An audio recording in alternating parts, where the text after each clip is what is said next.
sounding phenomenal. Awesome. How you doing, Dale? Doing well. Appreciate y'all having me. Great. We're excited to have you. We are ready to rock and roll. So I'll do just a brief introduction to you, and then we'll let you take it over. Sounds good. We've got Dale. Yeah, we've got your slide deck, and you're running that on your side, and I think we should be good. So, Dale Blasingame, close enough. Blasingame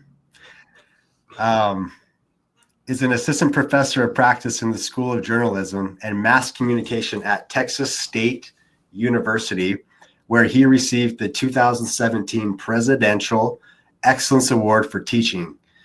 Blasingame is part of the Digital Media Innovation faculty, and he's also a content marketing specialist and internship coordinator for Lead Hub, a digital marketing company he helped found. We love content marketing here at Stucant, so that's a really cool thing to be engaged in as an instructor as well. So that's awesome. And Dale's going to talk to us about how to find the right client and creating real-world classroom experiences. A constant favorite. We get asked to share this type of information consistently throughout our digital summits, and just to see how other instructors and professors are getting clients and managing that whole process, because it can be a process for sure. So Dale, we'll turn the time over to you.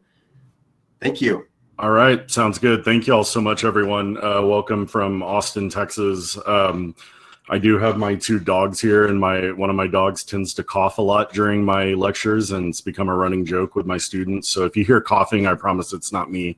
It's my little dog. So I know many of y'all teach classes involving clients. In my opinion, it's the best way to teach a social media class.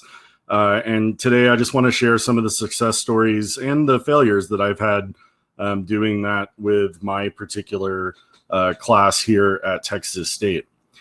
So it seems crazy to think that it was 7 years ago we created this class, my advanced social media and analytics class 7 years ago. And a lot has changed, obviously, in the social media landscape since that time. This was a quick piece I wrote for Media Shift back in the day, for those of y'all who remember Media Shift. And a lot has changed with the class as well. From this kind of look back in the moment as I was going through and forming that class. And I'll come back to this in just a second, but when I started the class, I wanted it to be totally client focused. I had just come out of helping create a digital marketing agency in San Antonio, and I really wanted students to be able to have that agency-like experience. And I'm very clear with them in the syllabus, which I'll be sharing with you. I'm happy to share my syllabus and our course schedule as well. I tell them we are running this like a social media agency. So that sets the expectation for the class moving forward. Everything we do, or almost everything we do, is focused on the client. 85% of the grades in the class, or 85% of the points available, come from the client experience with the class. And the other ones are quizzes from our lectures, which oftentimes they tie into the client experience as well. So it's actually probably closer to 100% that do that. Here's just a real quick walkthrough of what we do in the class. So I have 500 points for client work. We do 4 content assignments for the client every semester. I work very closely with the client to develop these based on what they need and what they want from the students. Most of our clients tend to stick to Instagram as their main platform, but we've done stuff for Twitter. We've done stuff for Facebook. We've done some content. We do content marketing every semester as one of the assignments. So I try to vary it up, but for the most part, the clients, you'll understand why in a little bit, but Instagram is their main platform. I do give them very detailed instructions. You might see my note on the screen there, because I want them done in a certain way that it's going to make it as easy as possible for the client to potentially use them. But I don't mean that to stifle their creativity. And we do oftentimes get some really great product that comes out of it. We also do a final project with the client. So it's half a client portfolio, which is a look back at the work they've done all semester and suggestions for moving forward. So they work together in teams to come up with that strategy-based portfolio, and they do a mock interview with the client. One thing that the students let me know right off the bat was that job interviews were incredibly stressful to them, as I'm sure many of y'all's students are concerned with as well. And I wanted them getting a dry run. Now, this has had the added benefit of many of our students have actually gotten jobs with our clients based on the mock interviews. But at the very least, they've gotten those first nerves out of the way. That doesn't mean they're going to be perfect in their job interviews, but they at least now have a professional job interview setting out of the way, and they at least have a dry run under their belt. So those are their final projects. I mentioned the quizzes. So I lecture on Tuesdays, and then on Thursdays, we tend to do workshop-y type stuff involving the client. So if you do end up looking at my class schedule, you'll probably notice the Thursday topics lend themselves to more hands-on experiences like social listening or a photography workshop or a writing workshop or things along those lines, where we're working together in class, creating stuff for the client that is also practice for their client work that they'll be doing later in assignments.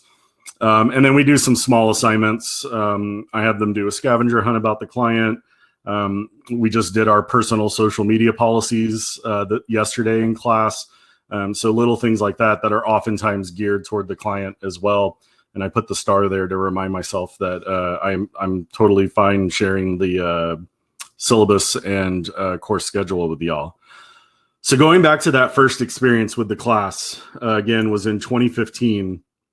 And I had 35 students in that first class, and I had the brilliant idea that I wanted a client for every 2 students. I was brand new to teaching at the time, and that was an absolute disaster, as we'll see here in just a second. But here's how I did it, and here's kind of the first step in terms of advice I would give you if you're looking for a new client, and that's to start on campus. I had a meeting with our social media coordinator our then social media coordinator for the university, and he put together a list of either student organizations or departments on campus that he thought had a lot of potential on social, but maybe didn't have the resources to do everything that they were needing or capable of doing. And so I started reaching out to organizations, and you can see some of the examples there on the screen. I ended up doing, I think it was 35 interviews with potential clients for the class that first semester.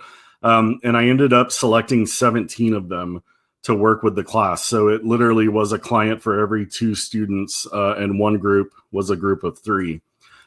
As I mentioned, that was an utter disaster.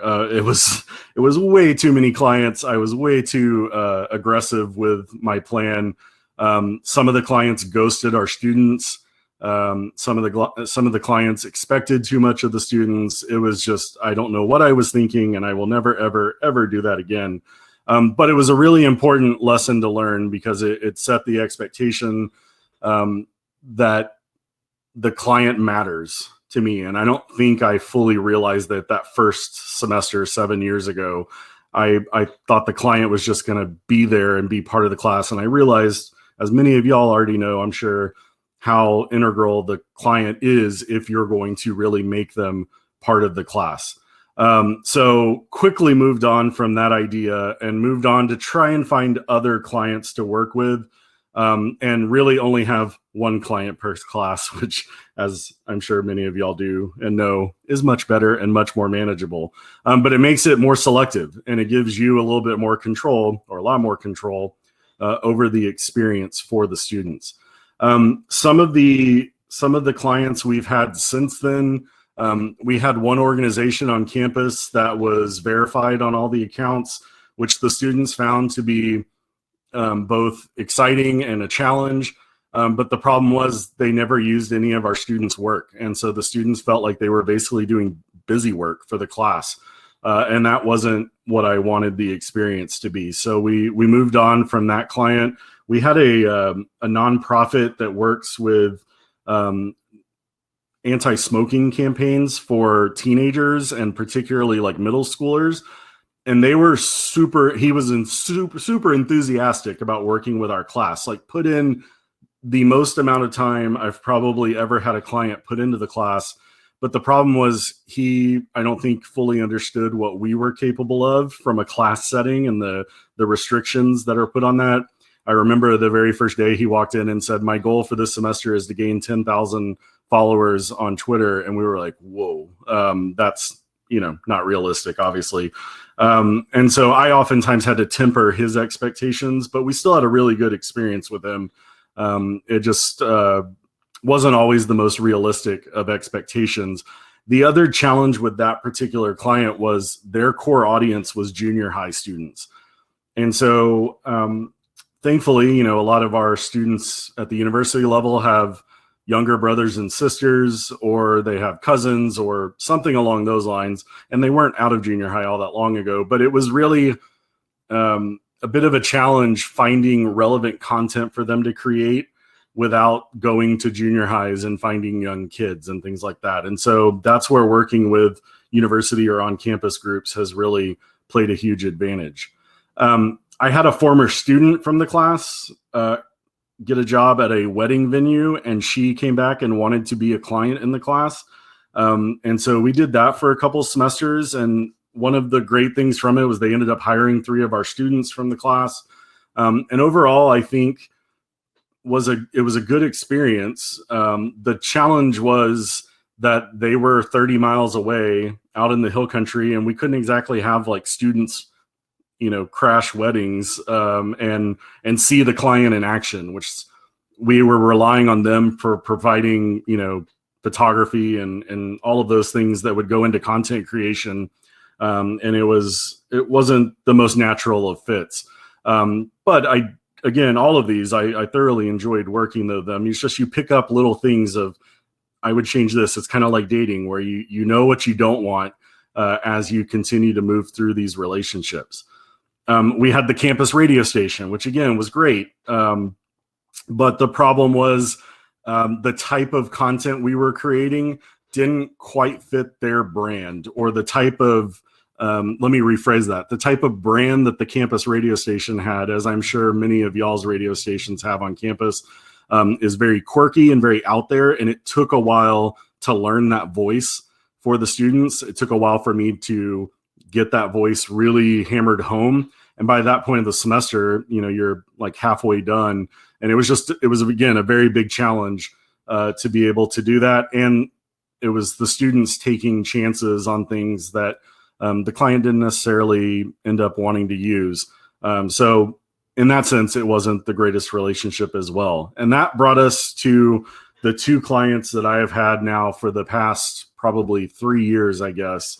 And that is our Common Experience, which that is the organization on our campus that is in charge of the common theme for that year's academic experience.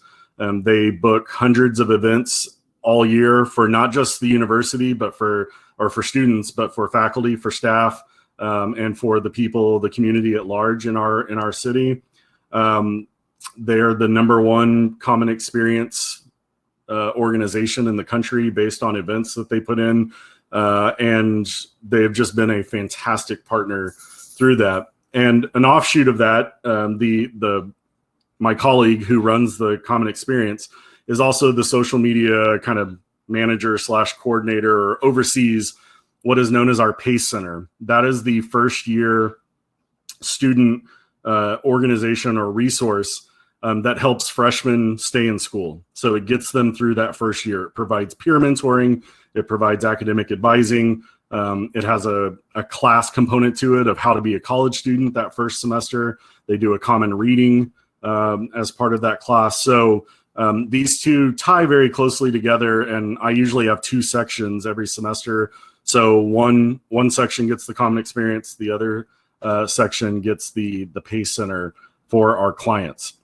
And really, it has been the perfect marriage, both from our aspect of what we need for the students and what the students get out of it and what the client themselves get out of it. It's just been fantastic. So I wanted to share a couple of those things of why I think, or a couple of reasons why I think this relationship has worked so well with for us. And hopefully this will provide some perspective for you if you are looking for a new client for your class. I strongly believe being on campus is super important. Now, this has obviously changed a little bit with the pandemic and many of our students not being on campus. I'm teaching my classes fully online for the past couple of semesters, but I will be moving back in person in the fall. And I'm excited to go back to that. But being on campus allowed us to do more things with our content assignments because the audience and the opportunity to do that was right outside our door. And they didn't have to go into town. They didn't have to drive 30 miles away to a wedding venue. It was right there. They knew who the audience was and they knew where to find them. And so being on campus has been a huge advantage for those particular clients. The missions for both of the clients are very relatable to the students. So the common experience, the students are all taking part in it. So they usually know what it is. And they've attended the events, even if they didn't necessarily understand what the common experience was or was meant to be. And then the Pace Center, many of our students took part in that as freshmen. And so they totally get the resources. They understand how it works. And they, at the very least, even if they transferred in, they understand why it's there and how it's helping first-year students. This is some of the content that our students have created. I'm sure you've all seen the jealous boyfriend meme. This was actually one of those workshop-y type things where I had them just go out and they were supposed to be practicing photography. But one of the groups went out and actually recreated the jealous boyfriend meme a couple years ago and ended up being one of the highest engaged posts that the Pace Center's ever had. So that was actually really great. But they understood the mission and they very quickly, this took 5 minutes to do. They just walked right out the door and did that and had it ready. And so I love when these kind of serendipitous moments like this happen in class. The client is always willing to spend time with our students or meet with me, which is incredibly important. And goes back to that very first class where, the clients ghosted some of our students. I will never, ever work again if the client has anything at all to say, well, I'm a little leery about the time needed. I'm saying, okay, that's good, but I'm going to move on to someone else then. I have a group chat with not only my colleague who is technically the client, but his student social media coordinators as well, who were all former students of mine.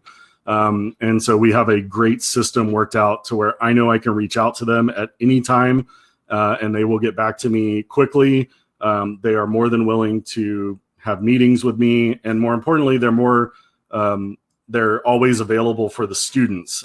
We do a meet the client day for both times, which is their big introduction. They walk through voice and tone and they give them kind of the insight into their strategy on all the different platforms. But then we do client meetings with them after every content assignment, which I'll show you here in a second. They do the mock job interviews. The client runs those interviews and grades those interviews as well using a rubric that I give them. And there are several other things. We've had clients be part of our Slack channels before where they were, answering questions for the students, so on and so forth. So I'm very keen on picking a client that is going to have the time to do that. They use our class content. I learned that from the one client we had that was verified and was awesome. And the students got a kick out of creating content for them until they realized it was never going to get used. Now, that doesn't mean the client has to use content that they don't want to use. It has to rise to a certain level. And so I make sure the students understand your content has to reach that level of quality for it to even be considered. But they do use a ton of our content, especially on Instagram stories, which has as you all know, kind of a lessened expectation of quality. So from a photography standpoint, we do a lot of student profiles with advice or things like that back when we were on campus. And then we do a lot of, boomerang reels, short video type stuff for Instagram story. We do graphics that we design for the client, things along those lines in our assignments themselves. They're supportive but honest. They do give honest feedback. So this is one of our client meetings that I record with the client. When we're meeting in person, they come to class and we do these live. The only reason they're on video is because of the pandemic. So they go through and highlight what they liked about the content assignment, what they would have done differently, how the students can improve from it. And then that sets them off for the next content assignment that we end up working on. So that has been a huge help for the students. They trust us. So Nathan just mentioned it's really hard to get access to actual Facebook insights and Instagram insights and Twitter data. Our clients allow us access to that. So I've gone through a lot of different steps of this, and I can go over what we found when we get to the Q&A. I tend to now, I'm the only one with admin access, so I tend to pull the data for them and walk them through what we're pulling and why we're pulling. But then that helps them create analytics reports that we do monthly for the client. Here are just a couple of examples where we're not only looking at kind of the vanity metrics, but we're trying to dive into the why are posts performing better than others. Our client in particular has a really high engagement rate with students for an educational account. And so we spend a lot of time thinking about that as well and trying to gauge what's working and what's not working. I've mentioned they hire our students. I've had 3 of the students in this picture have been hired by our client. And I want to say he's hired 2 others. And then other clients in other classes have hired another 3 or 4 students. So that always feels great when not only are they getting the real world client experience, then they're getting jobs out of it as well, right off the bat, and getting even more experience. Even if it's just an on-campus job, that's a huge commitment from the client to do that. And then the last tip I have, and I put an asterisk here because this has been the biggest change that I've made since the 7 years that I started this class. I mentioned at the beginning, our social media coordinator for the university reached out with organizations that he thought needed help. I have found that the organizations that actually know the stuff and do it well are much better clients than those who know nothing. And so I think the reason why is because they get it. They're another voice other than me to help explain some of this stuff. And they understand what they want, what they don't want. When I worked with clients who were kind of clueless about social media in general, they would just rely on me for everything. And it would be like, okay, well, what do you want in terms of a content assignment this month? Like, I don't know. You just do it. Whatever you think is good. I like having that direction from the client. It helps. It doesn't guarantee they're going to use the content, but it helps set the scene for using the content as much as the client can provide. I did also ask the client for a few things of what, from his perspective, has worked and makes a good client relationship. So he went back to the reality standpoint, making sure the client knows what the class is going to be capable of. And not walking in with that goal of having 10,000 new followers after 2 months of working with some undergraduate students. So that was really big for him. The collaboration aspect, time, however you want to phrase this. These 2 clients that I'm working with right now, I have never met people more interested in collaboration. He oftentimes will bring me into meetings with other people on campus that lead to jobs for our students. It's fantastic and a genuine joy for collaboration, not just with me, but more importantly with the students, to provide opportunities for those. We do have a lot of class input. The students, we hold listening sessions with the client where the students can provide feedback from the audience perspective. So they're almost like little focus groups. And our client makes major changes based on what the students are saying. So they try new things based on that. And it gives the students a sense of empowerment when the client takes that type of advice into consideration. At adapting and evolving plays a role there. Like, we change everything up every single semester, and it keeps the client fresh. And I think that part of that's being part of the class. They know that they have to stay on their toes to do that. I mentioned the class content, and they are very willing to use class content, again, assuming it rises to a certain level of quality. And then he really does give preference to students who have been through my class. And in fact, now when he lists job openings through our university system, he puts a note that candidates from MC 4326 will be given preference to other candidates. And so that means a lot to me, but it also means a lot to the students as well. Three last things that I want to mention.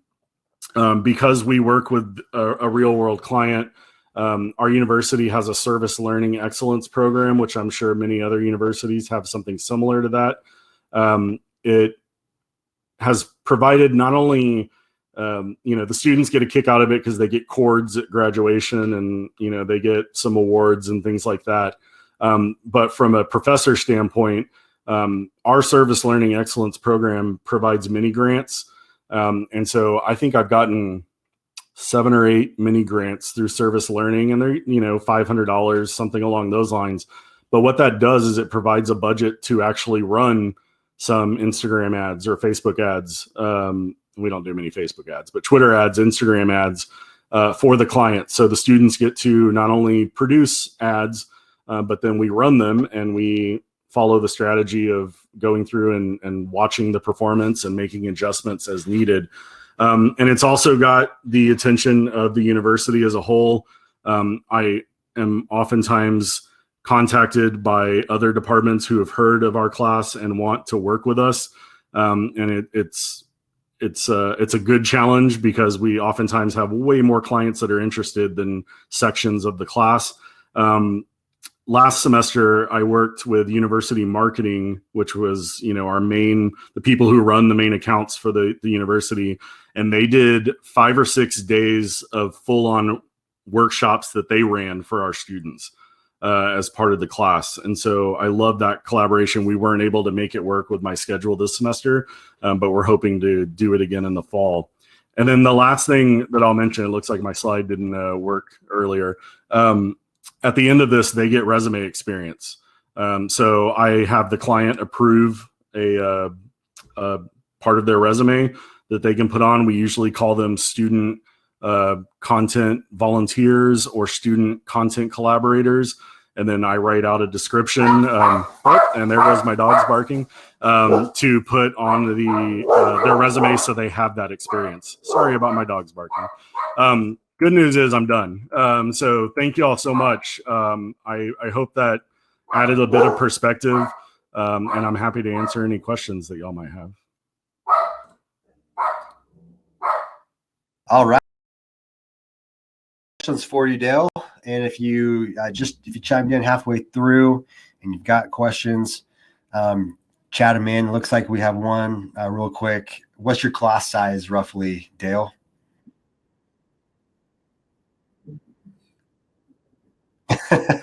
So it's changed from, I had 35. Oh my gosh. Hey, please stop. I am so sorry. I went from 35 to 20. We're an accredited program. And so we were keeping, this isn't technically a skills class, but we were counting it kind of as one. So we were getting to keep it capped at 20. And because it now is a core class in our digital media innovation major and our PR major, and it's an optional class in our advertising major, the class size is ballooned. And so we now have 50 students per section. I've let my director know that that's the cap. Like, yeah. If we go past 50 per section, I've already had to move to group work and big groups. So if we go past 50, I'm going to have to now totally change the way we do the class. And so thankfully we've been keeping it at 50 the past couple of semesters. But we had at one semester, we had 7 sections of 20. And so I was training other professors to teach the class. and then we condense those down to like 2 or 3 sections of 50. Great. Thanks for sharing that. You mentioned about grading and having the clients get involved there somewhat. Do you let the client actually give grades or input, or do you actually handle all the grading on the agency plan? So the only thing that the client grades is the job interview. And I am very clear with the students that I want them to have that kind of totally fresh perspective of what someone who really doesn't know them thinks of them. And so I don't, guide the client in grading. I provide the rubric, and as we're going through the job interviews, he's sitting there and I'm doing my own feedback. But I've worked with them all semester so closely that I kind of know them, and I might give some students who've done super well all semester a bit more grace if they struggle, or I know the students that might be BSing their way through the job interview, but the client doesn't. And so even though they work with them all semester, they haven't been so in the trenches with them that they still get that kind of big picture perspective. For the content assignments and the analytics reports, I do the grading, but the client gets all of the content. We have a big giant Google Drive that I share everything with, and they go through and typically pick their 4 or 5 favorites. And then in those content meetings or those client meetings, the client then provides their feedback of what they liked, what they would do differently. And, I'm obviously providing a ton of feedback too. And one interesting perspective, or one thing that always happens, is some of the stuff that didn't get necessarily a great grade from me, the client ends up loving. And so we walked through that, real world situation of, it might not have been what your team liked, I always tell them, the client really loved the graphic you created, but the caption was a mess. That's what impacted your grade. But the client can take that caption, rewrite it, use the graphic that they loved, or use it some other place.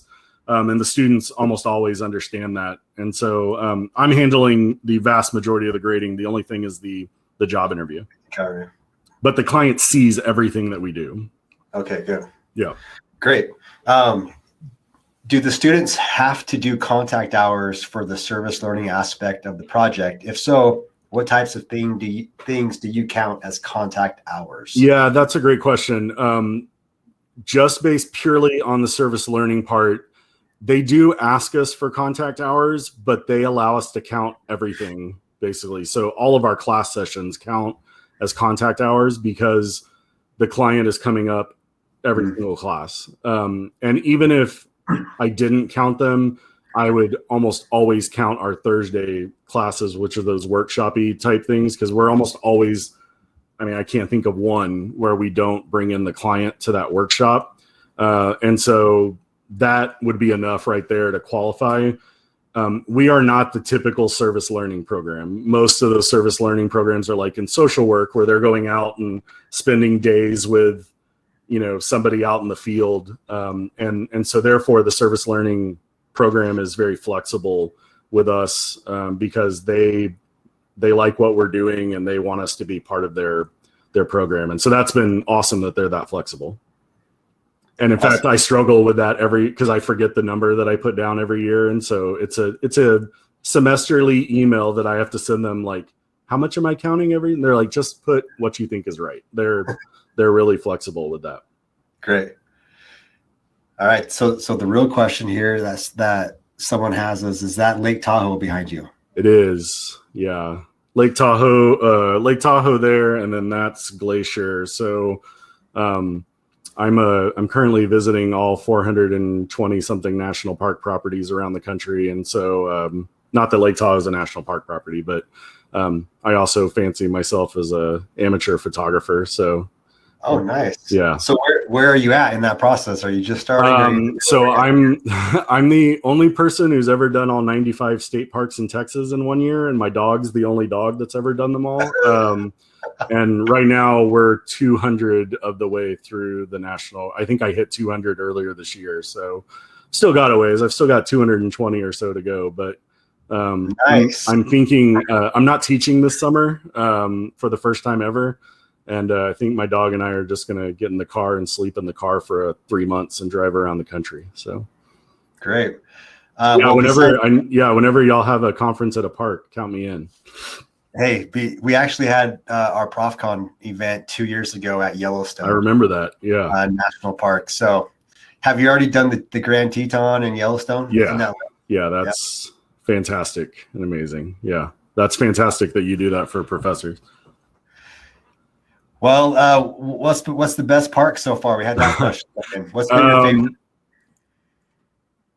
I always struggle answering this. My state answer is I have a big place in my heart for Big Bend. It's kind of my home park, even though it's like 7 hours away from where I live. But I love Acadia, North Cascades, Kings Canyon.